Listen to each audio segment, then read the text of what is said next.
mga kababayan ko ang inaantay nating Royal Rumble sa pagitan ng mga mga Duterte. Ayun mga kababayan, round 1 pa lamang ay umiinit na ang batik-batikusan. Ang banatan mga kababayan ko. Spokes versus spokes. Mga kapatid, ang lupit po nito mga kababayan ko. Tita Lily Ragasa. Ayan, ang lupit po nito mga kababayan ko.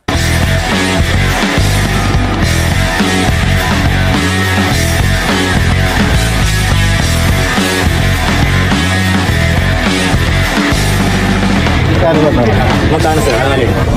Ang alin? Ang alin? Walang binabayad sa amin dito. May piso. Wala. Dahil matindi-tindi ang salpukan na to ngayon mga kababayan ko. Nalihis na po sa kwento. Pero ngayon mga kababayan ko, nagbabakbakan na si Panelo at si Roque. Tingnan natin, panoorin natin mga kababayan ko kung paano binakbakan ni Panelo to si Roque mga kababayan ko. Panoorin natin to. Magkaiba ng sinasabi ang dalawang dating presidential spokesperson ni dating Pangulong Rodrigo Duterte sa umano'y gentleman's agreement ng Pilipinas at China kaugnay sa issue ng West Philippine Sea. Alam niyo, gustong-gusto ko to, mga kababayan ko. No? Mapag-usapan lang natin ha. Magkaiba yung kwento ni Harry Roque tsaka ni spokesperson na Pasal Panelo. Alam nyo ba nabugbog si Roque dito sa mga statement ni Panelo mga kababayan? Nag-aaway-away na po. Nag-aaway-away na po yung mga DDS. Kanya-kanyang lusot ng pangalan. Spokesperson si Roque. Spokesperson dun si Panelo. Tingnan nyo mga, panoorin na lang naman natin to. Sino sa kanila ang nagsasabi ng totoo? Pati yung media nalito. Kita mo pati yung media ng TV5? Sino ba sa kanila ang nagsasabi ng totoo? O, hindi ako nagsabi niyan ha. Tingnan nyo ha, tingnan nyo. Oh. Ito ni dating Pangulong Rodrigo Duterte sa umano'y gentleman's agreement ng Pilipinas at China kaugnay sa issue ng West Philippine Sea. Sino ba sa kanila ang nagsasabi ng totoo? Ayan. Nasa frontline ng balitang yan si Camille Samonte. Panoorin natin. Nagkatablahan na naman ang dalawang dating presidential spokesperson ni dating Pangulong Rodrigo Duterte. Ang sakit ng balita, no? Nagkatablahan na naman ang dating dalawang spokesperson ni Duterte. Si Duterte magulo. Yung spokesperson niya rin magulo. Si Trillanes Magdalo. Ito nga. Nakakatawa kasi. Si Trillanes Magdalo. Ito, magulo. Yung spokespersons niya, magulo din. Tuloy, translator ha. Tuloy. Kaugnayan ang umano'y gentleman's agreement kung saan nakasaad na bawal daw magdala ng construction materials sa BRP Sierra Madre. Alam nyo sa totoo lang mga kababayan ko, ito nakakatawa. Si Harry Roque, todo depensa kay Duterte pero nilaglag niya. Because of the gentleman's agreement. Mga kababayan ko, pati supporter nila naglalaban-laban ngayon eh. They lost my respect, both of them. Ang lakas nito. Sam, thank you. Gituloy. Ma'am Fercy Castillo, thank you very much po sa super chat nyo, ma'am ha. Salamat po. Sabi ni Atty. Harry Roque, kasunduan niyan ni ex-President Duterte at Chinese President Xi Jinping. Ayun. Kasi si Duterte, si spokesperson Harry Roque, todo bida, todo build up kay Duterte. Suddenly, mga kababayan ko, natisod siya dun sa sinabi niya and na-pick up ng media. Tapos inilabas ng media ngayon, mga kababayan. Doon siya nasunog. Pero tinablayan ni Atty. Salvador Panelo. Sabi niya sa isang panayam, nagsisinungaling ang sino mang nagsasabing merong gentleman's agreement. Harry Roque! Harry Roque. Sino man nagsasabi ng gentleman's agreement? Eh di itong mama. Nakakahiya to, ano? Kampo ni Duterte nag-aaway-away na. Pati si Trillanes na nananahimik, dinamay ni Roque. Kano? Wala na mabalingan si Roque. Hindi niya mailusot yung sinabi niyang gentleman's agreement kasi. to be honest mga kababayan ko, hindi siya makagawa ng scapegoat doon sa issue ng gentleman's agreement na pinikap ng media, na pinikap ng mga tao. At naintindihan ng tao, ano ba gentleman's agreement na to? So napasama si Duterte doon. Nung napasama si Duterte doon, mga kababayan ko, syempre gagawa siya ngayon ng lusot para mailihis kay Duterte. Didiin niya ngayon to si Trillanes. Ito naman si Trining na walang pakialam, nananahimik, dinamay nito. Pumutok si Trining, binakbakan to si Roque. Nung pagbakbak kay Roque, mga kababayan ko, sumagot naman to si Panelo, mga kababayan. Ito, panoorin niyo yung sagot ni Panelo. Kausap ko si dating Presidente Duterte, he categorically said there was no agreement. There is no agreement. O, tuloy. Gentleman o ungentleman. Wala pang bagong tubong dyan si Roque. If Ito, sabi ni Panelo, tama ka dyan, Justice Tony, dahil kung hindi, nayari ka sa peke. Kasi kung sino man nagkakalat ng gentleman's agreement, At sabi ni Panelo, kung sino man daw yung nagkakalat ng gentleman's agreement. Maraming salamat po, Tita Delia Sosoko, for your super chat. Thank you very much po. Ano sabi ni Panelo? Kung sino man daw, teka lang Gentleman. Wala pang bagong tubong dyan si Roque. if, tama ka dyan, Justice Tony, dahil kung hindi, nayari ka sa Peke. Kasi kung sino man nagkakalat ng gentleman's agreement, yun po yung nagsisinungaling. Baka gusto naman yung publicity. Oh, sabi ni Panelo, kung sino man daw yung nagkakalat ng gentleman's agreement, yung po ay nagsisinungaling. Ay, napahiya si Roque dito. Diyos ko po, mga kababayan. Ngayon, ang tao makukompuse. Ito problema, ang gugulo nila, sobra. Wala, nag-uumpugan yung mga matatanda. Tuloy. Sarili niya. Magkausap ko si Presidente Duterte twice over this whole week. At sabi niya, I have not entered into any gentleman's agreement whatsoever. Whether ito gentleman o ungentleman, wala. I've been avoiding that Ayungin show like a hot potato. Kasi alam ko napaka mainit yung topic na yan. Kaya wala akong pinagkakasunduan kahit kanino. Ayan. Sinabi ni Duterte, wala daw siyang gentleman's agreement between the China. Mga kababayan ko. Sabi naman ni Roque, yung dating spokesperson, meron daw gentleman's agreement. Ngayon, mga kababayan ko, makukumpis ang taong bayan ngayon. Mga kababayan ko. Inuhulol ba tayo ng mga DDS? Inuloko tayo ng mga to. Si Roque, nagbibibida. Si Salpanelo, pinabubulaanan yung kakampi niya. Anong gagawin nito ngayon, mga kababayan ko? Oh, pulburon! Roque! Pulburon! Noon, dilawan ka. Umayaw ka sa dilawan, naging anti-Marcos ka. Tapos nung kampanya, naging pro-Marcos ka. Si Roque. Ang ending, mga kababayan ko, naging pro-Duterte ka. Ngayon naman, mga kababayan ko, sinusuka ka na nila. Nasisira ulo ko sa kanila. Diyos ko po. Sabi niya, wala po siyang ipinapasok na kahit na anong kasunduan. Nilalabanan niya nga Di ba, walang punta pa lang namin Sinabi niya yung arbitral, nag-react na yung mamang isa. Pero ganoon pa rin siya. Kaya ang ginawa po ni Presidente Duterte, hinanapan niya na lang yung pwede tayo mag-agree yung trade relations natin, security natin, doon na lang siya nag-concentrate. Alam mo si Salpanelo, nilulusot niya rin si Duterte. So maybe halfway tayo kumbaga. Wala. Ito yung discarding pasok, mga kababayan ko. Ito yung discarding ginagawa ni alam mo style ni Panelo. Kakampihan ka niya, mga kababayan ko. Kahit may mali ka, mga kababayan ko. Ganun si Panelo Ganun si Panelo. Kakampihan ka niya, magkakampi kayo, kakampihan ka niya hanggang sa kayo yung mata, hanggang sa huli. Ganun si Panelo, magandang kaibigan 'yon. Si Roque. Ilalaglag niya si Duterte. Tapos saka siya gagawa ng pangalan. Kaya nga sabi ni Panelo, abogado yan, ha? Sabi niya gano'n, hindi nag-iisip yung mama.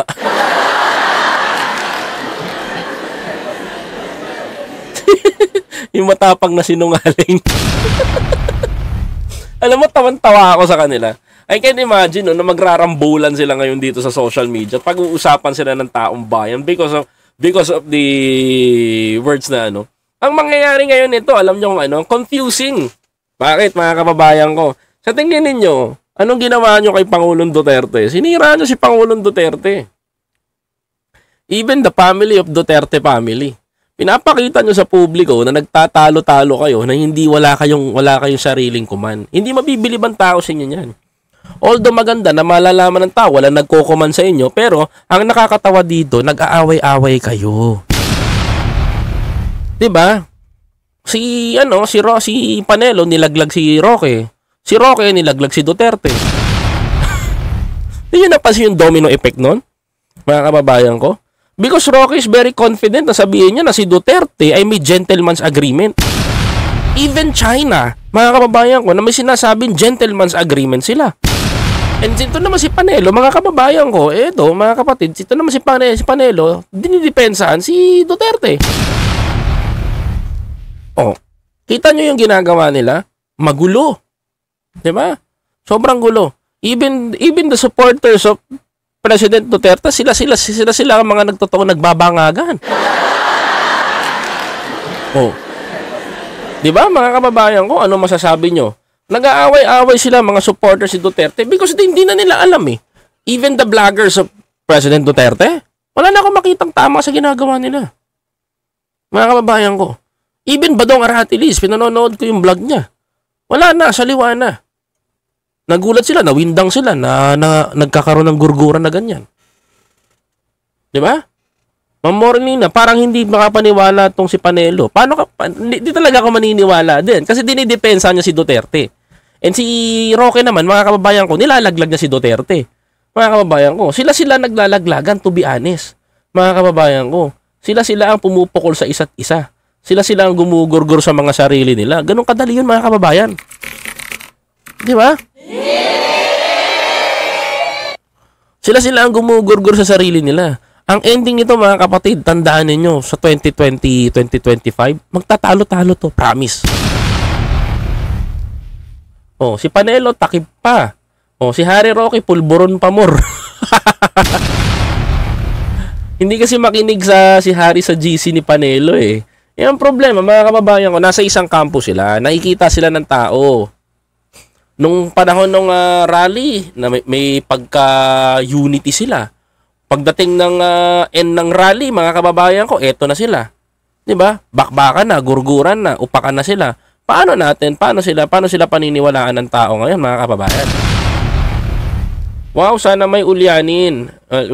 Paano maayos ang gusot ng Dutae? Naku nilabas ba ni Hitad ng video? Hindi po, mga kababayan. Absent si Harry Roque sa GC ni Panelo. Hindi, nakakaawa dito, mga kababayan ko. Like I said, sabi ko sa inyo, ang nakakaawa dito, literally, yung matanda. Hindi, even kahit sa mo tignan, mga kababayan ko, nakakaawa dito yung matanda. Biruin mo, sabi ni Roque, si Duterte, may gentleman's agreement. Ito naman si Panelo, wala. Sabi ng China, may gentleman's agreement. Hindi nyo ba alam? Hindi mo makikita? Bandang huli, si Duterte ang ginigisa ng taong bayan. Even the China. Mga kababayan ko, ginigisa si Duterte ngayon. Alam nyo ba yun? Mga kapatid, ang claimant ng China, may gentleman's agreement sila between the Duterte administration. Di ba? Oh. Na hindi sinuportahan ni Pangulong Marcos. Ngayon, mga kababayan ko, pinipilit nila na maipag-usap ang Marcos administration sa China, ayaw gawin ng Marcos administration yon. Kung tutusin, parang underdog ba kami ng China? Ayoko. 'Di ba? Ngayon, mga kababayan ko, ito naman si Roque, nilalaglag naman si Duterte. We don't know ano yung mga reason nila. Ang gulo ng sistema nila. Wala talaga silang unity, mga kababayan ko, to be honest. Kaya kung mapapansin niyo, yung mga content creator nila, sabog-sabog ang content, kanya-kanyang bira, kanya-kanyang tira. Oh. Sabi to, pagbangag kasi di na nakakapag-isip na maayos, kaya iniiwasan ang pulburon, masama ang epekto sa inyo. Ako na lang ang kakain ng pulburon. Sige, ayan ta, sige, ayan. Ayan ha. Kulang sa briefing si Harry sa GC ni Panelo. Baka nga, made in China talaga ang mga DDS eh, literally. Peke. Kung yung ano nga kung yung ano nga ni Maharlika, peke eh. 'Di ba mga kababayan ko yung pa kaya mga content nila makatotohanan, 'di ba? Ngayon, alam nyo ito na lang. Ito. Alam nyo ano reflect nito sa kampo nila? Dito. Alam nyo ano reflect nito? Mga kapatid, ha? Ang maapektuhan dito yung kandidato nila sa 2028. Mga kababayan ko. Sabi ni Papa Renz, thank you Papa Renz sa super chat. Nakakalaban na sila sa 2025 election ko GBU. Ano yung GBU, Papa Renz? Papa Renz official, ano yung GBU? Ano yun? Ano yung GBU na yan? Ha? Ano yung nalalaman ko na GBU? Papa Renz, kwento mo nga yan. Ano yung ibig sabihin ng GBU? Pwede bang, ito lang. Puso mo, BNK, chill lang. MB forever. Thank you. Ang akin lang, no? Ang akin lang. Na sana maging maayos yung kanilang pagtakbo sa 2025. Sana wag na nilang utuin si Duterte pa more. Sana mga kababayan ko magpakatotoo tayo kasi Pilipino tayo eh. No? And ako lang ba magsasabi sa inyo, we are not gibo yan. Hindi tayo kailangan na hindi natin kailangan ng mga katulad ng ganyang tao. No?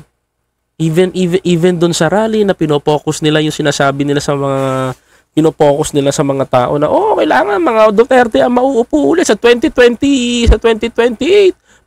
Duterte. Diba?